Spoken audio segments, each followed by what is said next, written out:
ഷാജിദ ഷാജി ഉറക്കഗുളിക കഴിച്ചിട്ട് 3 ദിവസമാണ് തൃശൂർ മെഡിക്കൽ കോളേജിൽ കിടന്നത്. ആര് പറഞ്ഞാലും ഷാജിദ ഷാജി കേൾക്കാൻ പോകുന്നില്ല. കുട്ടികളെ സന്തോഷം കണ്ടെത്താൻ ഷാജിദയ്ക്ക് കഴിയുന്നില്ല. എല്ലാവർക്കും ജോബീന ജുവൽ വണ്ടേഴ്സ് വ്ലോഗിലേക്ക് സ്വാഗതം. യൂട്യൂബ് തുറന്നാൽ ഷാജിദയുടെ കാര്യങ്ങൾ മാത്രമേ നമുക്ക് കേൾക്കാനായിട്ടുള്ളൂ. കാരണം അതിനു വേണ്ടിയുള്ള കോൺട്രവേഴ്സീസ് ആണ് ഷാജിദ ഉണ്ടാക്കുന്നത് ഒരു വശത്ത്. എന്നാൽ മറുവശം നോക്കുമ്പോൾ അവരുടെ ജീവിതം തന്നെ തകരുന്ന രീതിയിലോട്ടാണ് അവരുടെ മുന്നോട്ടുള്ള പോക്ക് കണ്ടാൽ നമുക്ക് തോന്നുന്നത്. ഇന്ന് ഞാൻ സംസാരിക്കാൻ വന്നത് ഷാജിദ ഷാജിയുടെ മെന്റൽ ഹെൽത്തിനെ കുറിച്ചാണ് കേട്ടോ. അധികം ആരും തന്നെ ഈ ഒരു ടോപ്പിക്ക് ഡിസ്കസ് ചെയ്തതായിട്ട് എന്റെ ശ്രദ്ധയിൽ പെട്ടിട്ടില്ല. അപ്പോൾ എനിക്ക് തോന്നി ഇത് വളരെ ഇമ്പോർട്ടന്റ് ആണ്. നമ്മൾ അവരെ വിമർശിച്ചാൽ മാത്രം പോരല്ലോ, അവരുടെ ഭാഗത്തു നിന്നും കൂടെ നമുക്കൊന്ന് ചിന്തിച്ചു നോക്കാം. ഞാൻ അവരെ ഒത്തിരി വിമർശിച്ചിട്ടുള്ള ഒരാളാണ്. പക്ഷെ ഇപ്പോൾ എന്റെ മനസ്സിൽ ഷാജിദ എന്ന് കേൾക്കുമ്പോൾ പ്രത്യേകിച്ച് ഒന്നും തന്നെ തോന്നാറില്ല. അവരോട് ഒരു ദേഷ്യമോ വെറുപ്പോ ഒന്നും തോന്നുന്നില്ല. അതിനുള്ള കാരണമാണ് ഞാൻ നിങ്ങൾക്കിന്ന് പറഞ്ഞു തരാൻ പോകുന്നത്.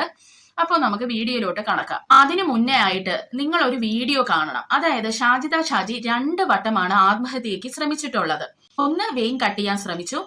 ആ വെയിൻ കട്ട് ചെയ്തതിൽ അവർക്ക് 7 സ്റ്റിച്ചാണ് ഉണ്ടായത്. രണ്ടാമത്തേന്ന് പറയുന്നത് അവര് ഉറക്ക ഗുളിക കഴിച്ചതാണ്. അത് മാത്രമല്ല ഹസ്ബൻഡിന്റെ വീട്ടുകാരും ഷാജിദയുടെ ചില ബന്ധുക്കളും ചേർന്ന് കൂടോത്രം ചെയ്തത് കൊണ്ടാണ് ഇങ്ങനെയൊക്കെ സംഭവിച്ചതെന്നും ഷാജിദ ഇതിൽ പറയുന്നുണ്ട്. നമുക്ക് വീഡിയോയിലോട്ട് ഒന്ന് പോകാം. നിങ്ങൾക്ക് അതിനെ പറ്റിയിട്ട് അറിയാൻ ഒരു സിഹിർ പറഞ്ഞൊരു സംഭവമുണ്ട്. ഒരു മാറ്റം മാരണം ചെയ്യുക അങ്ങനെയൊക്കെ ഉണ്ടല്ലോ. പറഞ്ഞൊരു ഒരാളിനെ വേറൊരു രീതിയിൽ ചെയ്യുന്ന ഒരു സംഭവമുണ്ട്. സിഹിർ അതിനെ കുറിച്ച് എന്താണെന്ന് അറിയില്ല എനിക്ക്. ഫസ്റ്റ് ഞാന് കൈ മുറിച്ചു. അത് കഴിഞ്ഞിട്ട് പിന്നെയും ഈ ഡിപ്രഷൻ ഈ മൂഡിൽ തന്നെ ഇരിക്കുന്നതുകൊണ്ട് ഞാൻ 15 ഉറക്കഗുളിക കഴിച്ചു. അങ്ങനെ 3 ദിവസം തൃശ്ശൂർ മെഡിക്കൽ കോളേജിൽ ഹോസ്പിറ്റലിൽ അഡ്മിറ്റ് ആയിരുന്നു. ഒന്നുമില്ല, ഓർമ്മയില്ലാണ്ട് 3 ദിവസം എണീറ്റിട്ടേ ഇല്ല. അങ്ങനെയായിരുന്നു. അങ്ങനെ അത് കഴിച്ചിട്ടുണ്ട്. അങ്ങനെ 2-3 അറ്റംപ്റ്റ് കഴിഞ്ഞിട്ടുണ്ട്. ഇപ്പൊ മരിച്ചതിന് ശേഷം ഈ ടെൻഷനും കാര്യങ്ങളും പിന്നെ ഇങ്ങനത്തെ ഒരു സംഭവങ്ങൾ അവർ നമ്മുടെ ശരീരത്തിൽ എന്തൊക്കെ ആക്കിയിട്ടില്ല. എല്ലാവർക്കും വിശ്വാസമാകുമെന്ന് എനിക്കറിയില്ല. പക്ഷെ ഇത് എല്ലാവർക്കും പാലിക്കുന്ന ഒരു സംഭവമാണ്. അങ്ങനെയൊക്കെ ചെയ്തിട്ടുണ്ടായിരുന്നു. അതിലാണ് ഞാൻ 4-5 മാസം ഡിപ്രഷൻ മൂഡിലിരുന്ന് അങ്ങനെ പിന്നെ ഇതൊക്കെ മാറ്റിയെടുത്തപ്പോൾ എനിക്ക് പിന്നെ മൊത്തത്തില് മൈൻഡ് മാറി. എല്ലാം കൊണ്ട് മാറിയപ്പോ സൈക്കോളജിസ്റ്റിനെ കാണിച്ചു. തൃശ്ശൂർ തന്നെ ഇപ്പൊ കാണിച്ചുകൊണ്ടിരിക്കുന്നത്. സൈക്കോളജിസ്റ്റിനെ കാണിച്ച് നമുക്ക് ഒരു ക്ലാസ് ഒക്കെ തന്നു. നമ്മളോട് സംസാരിച്ചു. നമുക്ക് ട്രീറ്റ്മെന്റ് കാര്യങ്ങളൊക്കെ എടുത്തു. അങ്ങനെ ഇപ്പോഴാണ് റിക്കവർ ആയി വന്നത്. ഡിയർ ഫ്രണ്ട്സ്, ഇതിന്റെ പൂർണ്ണമായ വീഡിയോ കാണണമെങ്കിൽ നിങ്ങൾ മഴവിൽ കേരളത്തിൽ പോയി കാണണം കേട്ടോ. അപ്പോൾ ഇതിൽ ഷാജിദ വ്യക്തമായി പറയുന്നുണ്ട് ആരോ കൂടോത്രം ചെയ്തിട്ടാണ്. അതൊക്കെ അവരുടെ വിശ്വാസങ്ങളാണ്. ഏതായാലും ഷാജിദ ഇതിലൊക്കെ വിശ്വസിക്കുന്നുണ്ട്. അത് ഷാജിദയുടെ ഹസ്ബൻഡ് മരിച്ചു കഴിഞ്ഞപ്പോൾ ഷാജിദ മൊത്തത്തിൽ ഡിപ്രഷനിൽ പോയി. മക്കളെ നോക്കത്തില്ലായിരുന്നു. ഷാജിദ ഒരു റൂമിൽ അടച്ചിട്ടിരിക്കും. ആഹാരം പോലും കഴിക്കാത്ത ഒരു അവസ്ഥ വന്നു. ആ സമയത്താണ് ഷാജിദ ഇതെല്ലാം ചെയ്യുന്നത്. അത് മാത്രമല്ല, ഒരാളെ സൂയിസൈഡിനെ ശ്രമിച്ചാൽ അവരെ നേരെ റെഫർ ചെയ്യുന്നത് സൈക്യാട്രിസ്റ്റിനോടാണ്.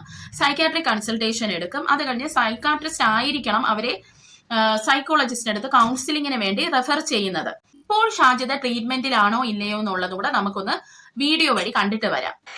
റീസെന്റ് ആയിട്ടുള്ളത് എനിക്ക് ടെൻഷൻ കൂടണ്ട. ഡോക്ടർ പറഞ്ഞിട്ടുണ്ടായിരുന്നു ഞാൻ ഇപ്പോഴും മറ്റേ ഇത് കണ്ടിന്യൂ ചെയ്യണ്ടേ, നമ്മള് സൈക്കോളജിസ്റ്റിന്റെ അവരുടെ ആ ഒരു ഇത് കണ്ടിന്യൂ ചെയ്യണ്ടേ. അപ്പോൾ ഡോക്ടർ പറഞ്ഞു ടെൻഷനുള്ള കാര്യങ്ങളൊന്നും ഇപ്പോൾ വീണ്ടും ഇതാക്കി ചെയ്യേണ്ട. കാരണം അതിലായിട്ട് എന്തിലാണ് വിഷമം വരുന്നത് വെച്ചപ്പോൾ ഞാൻ പറഞ്ഞു ഇങ്ങനത്തെ യൂട്യൂബ് വീഡിയോ ചെയ്യുന്നതിലൊക്കെ കമൻസ് ഒക്കെ ഒരുപാട് ബാഡായിട്ട് എനിക്ക് വരുന്നുണ്ട്. അതൊക്കെ വായിക്കുമ്പോൾ എനിക്ക് പ്രഷർ ഒരുപാട് കൂടുന്നതാണ്. അപ്പോൾ അത് ഓഫ് ചെയ്തിടൂ, അത് വായിക്കേണ്ട, അത് നോക്കാനേ നിൽക്കരുത് എന്ന് പറഞ്ഞു. നിങ്ങളുടെ പണി എന്താ വെച്ചാൽ അത് നോക്കിയാൽ മതി, ബാക്കിയുള്ള കൂടുതൽ പ്രഷറിലേക്ക് പോകണ്ട എന്ന് ഡോക്ടർ പറഞ്ഞു എന്നോട്. അല്ല, ഇപ്പോൾ ഈ സൈക്കാട്രിസ്റ്റിനെ കാണിക്കുന്നുണ്ട്, അതിനുള്ള ട്രീറ്റ്മെന്റ് എടുക്കണ്ടെന്ന് പറഞ്ഞു. എന്തൊക്കെയാണ് അതിനുള്ള? അത് ട്രീറ്റ്മെന്റ് ഒന്നുമില്ല, ടെൻഷൻ കുറയ്ക്കാൻ വേണ്ടിയിട്ട്. ഓവർ ടെൻഷൻ ആവുണ്ടല്ലോ. ഓവർ ടെൻഷൻ പറഞ്ഞാൽ എനിക്ക് ഇക്ക മരിച്ചതിന് ശേഷം ഓവർ ടെൻഷൻ ആണ്. എന്തായതാന്നുള്ള ഒരു ടെൻഷൻ കാരണം കൊണ്ട് നമ്മളിപ്പോൾ ഒരാളിനെ ഇപ്പോൾ നമ്മൾ ഇങ്ങനെ എന്താ അതിന് പറയാ, നമ്മൾ തേടുമല്ലോ ഓരോ. അപ്പോൾ ഞാൻ നിങ്ങളുടെ അടുത്ത് മെന്റലി സംസാരിച്ച് കഴിഞ്ഞാൽ ചിലപ്പോൾ എനിക്കത് മാറും. അതുപോലെ എനിക്ക് ഡോക്ടറോട് സംസാരിച്ച് കഴിഞ്ഞാൽ ഡോക്ടറിന്റെ ആ ഒരു ട്രീറ്റ്മെന്റിലൂടെ ചിലപ്പോൾ എനിക്ക് ഞാൻ കുറച്ച് കൂളാവും. അവരിപ്പോഴും കൗൺസിലിംഗ് എടുക്കുന്നതായിട്ടാണ് അവർ പറയുന്നത്. അതിന്റെ അർത്ഥം എന്ന് പറയുന്നത് അവര് മെന്റലി അൺസ്റ്റേബിൾ ആണ്. അവർക്ക് ആൻസൈറ്റി ഇഷ്യൂസ്, ഡിപ്രഷൻ അങ്ങനെയുള്ള കുറെ കാര്യങ്ങൾ ഉണ്ടെന്നാണ് എനിക്ക് മനസ്സിലായത്. ഈ ഡിപ്രഷനും കാര്യങ്ങളിലും പോകുമ്പോഴാണല്ലോ ഒരാള് സൂയിസൈഡിനൊക്കെ ശ്രമിക്കുന്നത്. ഇനി ഞാൻ ഷാജിദയുടെ മെന്റൽ കണ്ടീഷനെ കുറിച്ചാണ് സംസാരിക്കാൻ വരുന്നത്. ഞാൻ ആരുമല്ല, എനിക്ക് ഇങ്ങനെ മെന്റൽ കണ്ടീഷനെ കുറിച്ച് സംസാരിക്കാനുള്ള വലിയ അറിവൊന്നുമില്ല. എന്നാലും ചില കാര്യങ്ങൾ എനിക്ക് ചൂണ്ടിക്കാണിക്കണമെന്ന് തോന്നി. നമുക്ക് ഷാജിദയുടെ വശത്ത് നിന്നൊന്ന് ചിന്തിച്ചു നോക്കാം പ്രിയ സുഹൃത്തുക്കളെ. അതായത് മൂത്ത മകന് 15 വയസ്സാണ്. അപ്പോൾ ഷാജിദ വിവാഹം കഴിച്ചിരിക്കുന്ന 16ാമത്തെ വയസ്സിലായിരിക്കും. അതായത് 32 വയസ്സാണ് ഷാജിദയ്ക്ക് ഇപ്പോഴെന്നാണ് ഷാജിദ പറയുന്നത്. ആ 16ാമത്തെ വയസ്സിൽ ഈ 31 വയസ്സിനുള്ളിൽ വെച്ച് അവര് 5 കുട്ടികൾക്ക് ജന്മം നൽകി. വലിയ സ്മൂത്ത് ആയിട്ടുള്ള ഒരു ലൈഫായിട്ടൊന്നും തോന്നുന്നില്ല. കുറെ ദുഃഖങ്ങളാണ് കൂടുതൽ. കുറച്ച് സന്തോഷമുള്ളതായിട്ടാണ് അവരുടെ വാക്കുകളിൽ നിന്നെല്ലാം മനസ്സിലാക്കാൻ പറ്റിയത്. ഈ വീഡിയോയിൽ തന്നെ നിങ്ങൾക്ക് കാണാം ഷാജിദ ഒട്ടും തന്നെ ഹാപ്പി അല്ല. അവരുടെ ആ വ്യാകുലതകളാണ് അവർ അതിൽ പറയുന്നത്. സത്യം പറഞ്ഞാൽ ആ വീഡിയോ ഒക്കെ കാണുമ്പോൾ ശരിക്കും അവരോട് വിഷമം തോന്നുന്നുണ്ട് അവരുടെ അവസ്ഥ കണ്ടിട്ട്. ഇപ്പോഴത്തെ കാര്യം പറയുവാണെങ്കിൽ 32ാമത്തെ വയസ്സിൽ അവരൊരു വിഡോ ആയി. ഒരു സ്ത്രീയെ സംബന്ധിച്ചിടത്തോളം ഇത് വലിയ ഒരു കാര്യമാണ്. എന്ന് വെച്ചാൽ നമ്മളെ കൊണ്ട് ഒരിക്കലും അക്സെപ്റ്റ് ചെയ്യാൻ പറ്റാത്ത കാര്യം. അതായത് വളരെ ചെറു പ്രായത്തിൽ തന്നെ ഹസ്ബൻഡ് മരിക്കുന്നു. അതും ഷാജിദയുടെ വശത്ത് നിന്ന് നമ്മൾ ചിന്തിക്കുമ്പോൾ 5 കുട്ടികളാണ് അവർക്കുള്ളത്.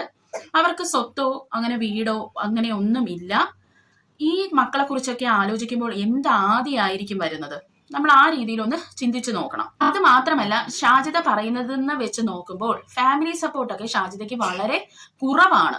അതുപോലെ കുറെ ഫ്രണ്ട്സ് ഒക്കെ ഉണ്ടായിരുന്നെങ്കിൽ പോലും ഇപ്പോൾ അങ്ങനെ ഉണ്ടോ എന്നൊന്നും നമുക്കറിയില്ല. കാരണം വിവാഹത്തിന്റെ കാര്യം പോലും ഫ്രണ്ട്സുമായിട്ട് ഷാജിദ ചർച്ച ചെയ്തിട്ടില്ല. അത് മാത്രമല്ല ഹസ്ബൻഡ് മരിച്ച് ഈ സൂയിസൈഡ് അറ്റംപ്റ്റിന് ശ്രമിച്ചു.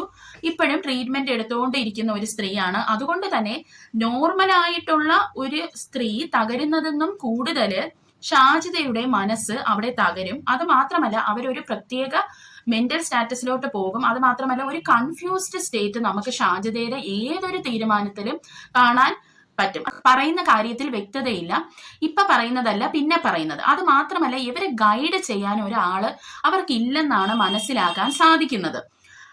അതായത് ഒരു എക്സാമ്പിൾ പറഞ്ഞാൽ മഴവിൽ കേരളത്തിലെ ഇന്റർവ്യൂ ആണ് ഷാജിദ എന്ന് പറയുന്ന ഒരു വ്യക്തിനെ പലതും ചിന്തിപ്പിച്ചതെന്ന് ഞാൻ പേഴ്സണലി വിശ്വസിക്കുന്നു. അതിനുള്ള കാരണം എന്ന് പറയുന്നത് മഴവിൽ കേരളത്തിലെ ആങ്കർ പല കാര്യങ്ങളും ഷാജിദയെ പറഞ്ഞ് മനസ്സിലാക്കാൻ ശ്രമിച്ചു. അതായത് ഒരു എക്സാമ്പിൾ പറഞ്ഞാൽ കുട്ടികൾക്ക് ഇപ്പോഴത്തെ ഹസ്ബൻഡ് ആണോ നിങ്ങളുടെ കാര്യങ്ങളൊക്കെ നോക്കുന്നത് എന്ന് ഷാജിദയുടെ ചോദിച്ചപ്പോൾ ഷാജിദ അവിടെ വണ്ടർ ആവുകയും ആങ്കർ പറയുന്നുണ്ട് ഇപ്പോഴത്തെ ഹസ്ബൻഡിന്റെ ഒരു കടമയല്ലേ നിങ്ങളെ കുട്ടികൾക്കും ചെലവ് തരുക എന്നുള്ളത് എന്ന് പറയുമ്പോൾ ഷാജിദ പറയുന്നുണ്ട് അതിനെ പറ്റിയൊന്നും ഞാൻ സംസാരിച്ചിട്ടില്ല.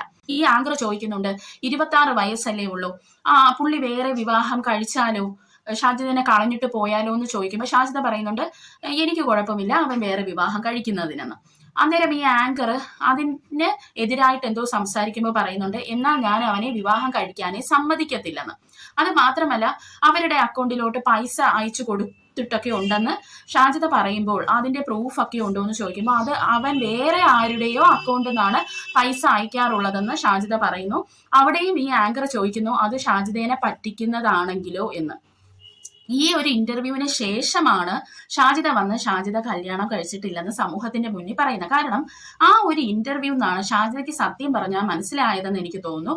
ഒരു കുടിയിലാണ് ഷാജിദ ചെന്ന് ചാടിയിരിക്കുന്നത്. അപ്പോൾ അവർക്ക് പറഞ്ഞു കൊടുക്കാനോ ഒന്നും ആരുമില്ല.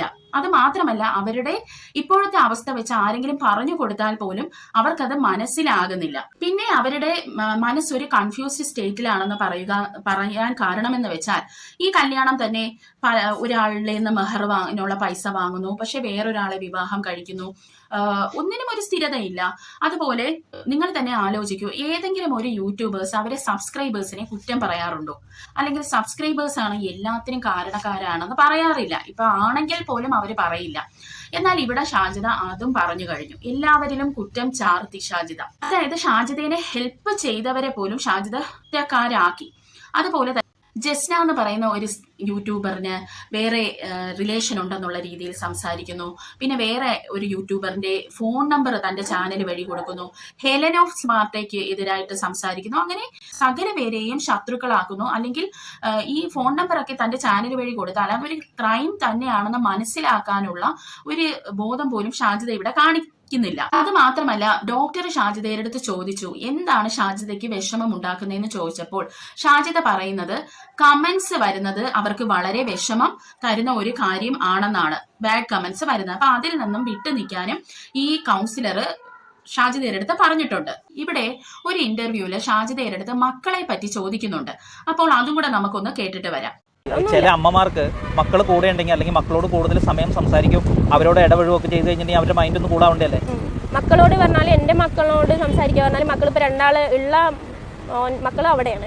അവരോട് എനിക്ക് ഡെയിലി സംസാരിക്കാൻ പറ്റില്ല. അവർക്ക് എപ്പോഴെങ്കിലൊക്കെ കോൾ ചെയ്യാൻ പറ്റുള്ളൂ. പിന്നെ ഉള്ളത് ചെറിയ കുട്ടികളാണ്. അവരായിട്ട് ഞാൻ എത്ര സംസാരിക്കും? അവർ അങ്ങനെ ഇല്ല. പിന്നെ അവരെ കാണുമ്പോൾ അവരുടെ സന്തോഷം കാരണം കൊണ്ട് എൻ്റെ മൈൻഡ് ഓക്കെയാണ്. പക്ഷെ അല്ലാത്ത കുറേ പ്രഷറുകൾ എനിക്കുണ്ടല്ലോ. അതൊക്കെ നമ്മൾ മൈൻഡ് കുറച്ച് റിലാക്സ് ആവാൻ നമ്മൾ ഇതേപോലെയുള്ള ആൾക്കാരെ കണ്ട് സമീപിക്കുന്നത് നല്ലതാണെന്നാണ് എൻ്റെ ഒരു അഭിപ്രായം. അല്ലാതെ ഈ പിള്ളേരുടെ കളി ചിരി കാര്യങ്ങൾ ഇപ്പോൾ ഓൾറെഡി ഒരു ഫിനാൻഷ്യലി സ്റ്റേബിൾ ആയി വരുന്നു എന്ന് പറയുന്നുണ്ട്. അപ്പോഴും മൈൻഡ് ഒരു ഇപ്പൊ ഡോക്ടർ പറഞ്ഞു നീ ഓക്കെ ആണ്, ആ ടെൻഷനൊക്കെ ഇപ്പൊ കുറെ കുറഞ്ഞു എന്നൊക്കെ ഡോക്ടർ പറയുന്നുണ്ട്. നീ നോർമൽ ആ ഓക്കേയിലേക്ക് വന്നു കഴിഞ്ഞു, കുഴപ്പമൊന്നുമില്ല എന്ന് പറയുന്നുണ്ട്. അപ്പോൾ ഓക്കെ ആണ് ഇപ്പോഴും. കുട്ടികളായിട്ടും ഫിനാൻഷ്യലി പ്രോബ്ലങ്ങളൊക്കെ കുറഞ്ഞു. എല്ലാം കുറെ ടെൻഷൻ. ഇപ്പൊ ടെൻഷൻ ഉള്ളത് ഫുള്ള് എയറിൽ നിൽക്കണോന്നുള്ള ടെൻഷൻ മാത്രമേ അല്ല, ഇങ്ങനെ വീഡിയോസ് ഇങ്ങനെ ഗർഭുണ്ടാക്കലും ഇങ്ങനത്തെ ഉള്ളതൊക്കെ. ഡിയർ ഫ്രണ്ട്സ്, ഇവിടെ ഷാജിദ പറയുന്നുണ്ടോ, കാരണം കുട്ടികളോട് എന്താണ് അവരുടെ വ്യാകുലതകൾ ഒരിക്കലും അവർക്ക് ഷെയർ ചെയ്യാൻ പറ്റില്ല. അത് മാത്രമല്ല, ഈ നമ്മുടെ മനസ്സിനൊന്നും ഒരു സമാധാനം ഇല്ല എന്നുണ്ടെങ്കിൽ ഒരിക്കലും നമുക്ക് കുട്ടികളുടെ സന്തോഷം കണ്ടിട്ട് അതിൽ സന്തോഷിക്കാനൊന്നും പറ്റുമെന്ന് എനിക്ക് തോന്നുന്നില്ല പ്രിയ സുഹൃത്തുക്കളെ.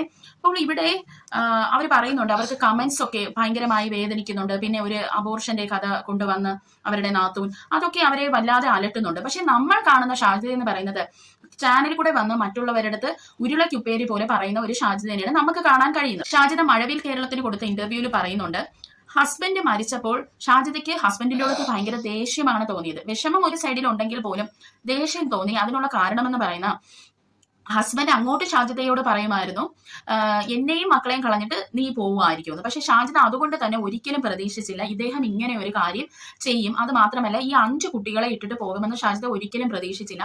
ഷാജിദയ്ക്ക് അത് ഭയങ്കര ഒരു ഷോക്കാണ് പ്രിയ സുഹൃത്തുക്കളെ നൽകിയതെന്ന്. അത് മാത്രമല്ല, ഷാജിദയ്ക്ക് 2 കുട്ടികൾ മതിയായിരുന്നു. ഹസ്ബൻഡിന്റെ നിർബന്ധപ്രകാരമാണ് പിന്നും 3 കുട്ടികളെയും കൂടെ അവര് കൺസീവ് ചെയ്തത്. നമ്മൾ ഷാജിദയുടെ സൈഡിൽ നിന്ന് നോക്കുമ്പോൾ മൊത്തത്തിൽ തകർന്നിരിക്കുന്ന ഒരു സ്ത്രീയാണ് അവരെന്ന് പറയുന്നത്.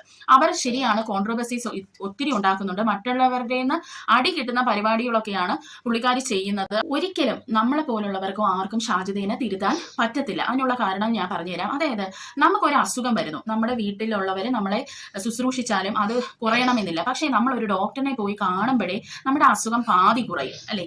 അതുപോലെയാണ് മാനസികമായി അവര് സന്തോഷവതി അല്ല എന്നുണ്ടെങ്കിൽ ഇപ്പോൾ ഫ്രണ്ട്സ്, ഫാമിലി, നമ്മൾ റിയാക്ഷൻ വീഡിയോ ചെയ്യുന്നവരെ, അവരെ സബ്സ്ക്രൈബേഴ്സ് ആര് പറഞ്ഞാലും ഷാജിദ നന്നാവത്തില്ല. ഷാജിദയ്ക്ക് എന്നെ ക്യൂർ ചെയ്യാൻ പറ്റുന്നത് ഈ കൗൺസിലിംഗ് കൊടുക്കുന്ന ആ ഡോക്ടറിന് മാത്രമാണ്. അപ്പോൾ ഡോക്ടർ തന്നെ ഇവിടെ പറയുന്നുണ്ട്, ഇപ്പോൾ ഷാജിദ ഓക്കെ ആണെന്ന് പറയുന്നെങ്കിലും ഷാജിദ ഓക്കെ ആണെന്ന് തോന്നുന്നില്ല. കാരണം ഷാജിദ നെഗറ്റിവിറ്റിയിൽ മാത്രമാണ് ഷാജിദ കോൺസെൻട്രേറ്റ് ചെയ്യുന്നത്. അതുകൊണ്ടാണ് കമന്റ്സിനെ എല്ലാം പേഴ്സണലായിട്ട് എടുത്തിട്ട് അതിനെല്ലാം ഉരുളക്കുപ്പേരി പോലെ ഷാജിദ മറുപടി പറയുന്നത്. ഇവിടെ എനിക്ക് ലാസ്റ്റ് ആയിട്ട് പറയാനുള്ള ഒരു കാര്യം എന്ന് പറഞ്ഞാൽ, പ്രിയ സുഹൃത്തുക്കളെ, ഒന്നീ ഷാജിദയുടെ ലൈഫ് എന്ന് കിട്ടുന്ന എക്സ്പീരിയൻസിൽ നിന്ന് മാത്രമേ പഠിക്കത്തുള്ളൂ. അതായത് മഴവിൽ കേരളത്തിലെ ഇന്റർവ്യൂ തന്നെ നമുക്കൊരു എക്സാമ്പിൾ ആയിട്ട് എടുക്കാം. അത് കഴിഞ്ഞാണ് അവർ വന്ന് അവർക്ക് കല്യാണം അവർ കഴിച്ചിട്ടില്ലെന്ന് പറയുന്നത്. അതായത് അവരൊരു ടോക്സിക് റിലേഷൻഷിപ്പിലാണെന്ന് അവർക്ക് അപ്പോഴായിരിക്കാം മനസ്സിലായത്. ഇനി നമ്മൾ മറ്റൊരു വശം നോക്കുവാണെങ്കിൽ, ഷാജിദ തന്നെ ഇപ്പോൾ ഷാജിദയ്ക്ക് വേണ്ടിയുള്ള കുഴിയെല്ലാം തോണ്ടിക്കൊണ്ടിരിക്കുകയാണ്. കമന്റ് സെക്ഷനിൽ ആളുകൾ ചെന്ന് പലതും വിളിച്ച് പറയുന്നുണ്ട്. അതുപോലെ റിയാക്ഷൻ ചാനൽസ്, ഞാൻ ഉൾപ്പെടെയുള്ളവരെടുത്ത് റിയാക്ട് ചെയ്യുന്നുണ്ട്. അങ്ങനെയൊക്കെ ചെയ്യുമ്പോൾ ഇപ്പോൾ ഉരുളക്കുപ്പേരി പോലെ മറുപടി പറയുന്ന ഷാജിദ എത്ര നാള് ഇങ്ങനെ മുന്നോട്ട് പോകുന്നു നമുക്ക് പറയാൻ കഴിയില്ല. ഒരു ദിവസം എല്ലാവരെയും പോലെ തന്നെ അവർ തളരും. അവർക്ക് മൊത്തത്തിൽ അവര് മെന്റൽ സ്റ്റേറ്റസ് ഡൗൺ ആവും. മൈറ്റ് ബി അവര് നാളെ ഇങ്ങനെ ഒരു അറ്റംപ്റ്റിന് ശ്രമിക്കാനുള്ള സാധ്യതയും വളരെ കൂടുതലാണ്. അന്നേരം നഷ്ടമാകുന്നത് ആ കുട്ടികൾക്ക് മാത്രമാണ്, അവരെ ഉമ്മേനെ. ഇപ്പോൾ ഷാജിദ ആ കുട്ടികളെ, അനാഥാലയത്ത് നിൽക്കുന്ന കുട്ടികളെ പോയി കാണുന്നുണ്ട്. കുട്ടികൾക്ക് വേണ്ടിയുള്ള ഡ്രസ്സും കാര്യങ്ങളും ഒക്കെ കൊണ്ട് ചെല്ലുന്നുണ്ട്. അപ്പോൾ അങ്ങനെ പോലും ഇല്ലാതെയാവും ഭാവിയിൽ. അതായത് ഷാജിദ ശ്രദ്ധിച്ച് ഇനി മുന്നോട്ട് ജീവിച്ചില്ല എന്നുണ്ടെങ്കിൽ, അപ്പോൾ ഷാജിദയുടെ മെന്റൽ സ്റ്റേറ്റസ് മനസ്സിലാക്കി വേണം നമ്മളെ പോലുള്ള പലരും റിയാക്ഷൻ ചെയ്യാനും അല്ലെങ്കിൽ കമന്റ് സെക്ഷനിൽ അവർക്ക് കമന്റ് ഇടാനും എന്നുള്ളതാണ് എനിക്ക് പേഴ്സണലി തോന്നിയ ഒരു കാര്യം. കാരണം നാളെ അവർ അങ്ങനെ എന്തെങ്കിലും ഒരു കാര്യം ചെയ്താൽ എന്തായിരുന്നാലും നമ്മളൊക്കെ മനുഷ്യരാണ്. നമ്മുടെയൊക്കെ മനസ്സിൽ അതൊരു കുത്തലായിട്ട് കിടക്കും. നമ്മൾ കാരണം ആയിരിക്കില്ല, കാരണം അവർ ഇങ്ങനെ കൗൺസിലിംഗ് ഒക്കെ എടുക്കുന്ന ഒരു സ്ത്രീയാണ്. എന്നാലും ഞാൻ പറഞ്ഞതാണ്, അതുകൊണ്ട് നമ്മൾ കുറച്ചുകൂടെ അവരെ കൺസിഡർ ചെയ്യണം. കാരണം അവരായിട്ട് നന്നാവുമെന്ന് തോന്നുന്നില്ല. ഇനിയും കോൺട്രോവേഴ്സീസ് ഇങ്ങനെ ഷാജിദ ഉണ്ടാക്കിക്കൊണ്ടേയിരിക്കും. പക്ഷെ ഒരു ദിവസം ഷാജിദ തളരുമെന്നുള്ളത് ഉറപ്പാണ്. അല്ലെങ്കിൽ ജീവിതത്തിൽ നിന്ന് അവർ പഠിച്ച് അവർ മുന്നേറും. കാലം തന്നെ അവരുടെ വിഷമങ്ങൾ ഹീൽ ചെയ്യും എന്ന് നമുക്ക് പ്രതീക്ഷിക്കാം. അത് മാത്രമല്ല, ഈ ഒരു ട്രീറ്റ്മെന്റ് എടുക്കുന്ന സ്ത്രീയാണല്ലോ ഇവരെന്ന് പറയുന്നത്. അപ്പൊ അവര് ഒരു വിധവയായപ്പോൾ അതിനെ അവർക്ക് ഒട്ടും ഉൾക്കൊള്ളാൻ കഴിയില്ല. അതുകൊണ്ടായിരിക്കാം അവർ ഇങ്ങനെയുള്ള റിലേഷൻഷിപ്പിൽ പെട്ടെന്ന് എടുത്ത് ചാടിയത്. മനസ്സിലായോ? അത് അവർക്ക് തന്നെ വേണമെന്ന് വെച്ചിട്ടായിരിക്കില്ല. അവരെ മനസ്സിനെ അവർക്ക് നിയന്ത്രിക്കാൻ കഴിഞ്ഞില്ല. അതായത് താൻ വിധവയാണെന്ന് അക്സെപ്റ്റ് ചെയ്യാൻ അവർക്ക് കഴിഞ്ഞില്ല. അപ്പോൾ ഇത് നിങ്ങളുമായിട്ടൊന്ന് ഷെയർ ചെയ്യണമെന്ന് എനിക്ക് തോന്നി. ഇത് കാരണമാണ് എനിക്ക് ഷാജിദയുടെ അടുത്ത് ഇപ്പോൾ ഒരു ദേഷ്യമോ ഒന്നും തോന്നാറില്ല. അവര് എന്തെങ്കിലും ആയിക്കൊണ്ട് പോട്ടെ എന്നുള്ള ഒരു ചിന്തയാണ് എനിക്കിപ്പോൾ വന്ന് കാരണം ആരും അറിഞ്ഞുകൊണ്ട് ഇങ്ങനെ വന്ന് വടി കൊടുത്ത് അടി വാങ്ങത്തില്ലല്ലോ. അതുകൊണ്ട് അവരുടെ ഈ ട്രീറ്റ്മെന്റ് സൈഡും കൂടെ നമ്മൾ കൺസിഡർ ചെയ്യണമെന്നാണ് എനിക്ക് പേഴ്സണലി പറയാനുള്ളത്. നിങ്ങളുടെ അഭിപ്രായങ്ങളൊക്കെ നിങ്ങൾ താഴെ രേഖപ്പെടുത്തണം. അപ്പോൾ അടുത്തൊരു വീഡിയോയിൽ കാണാം. Till then bye.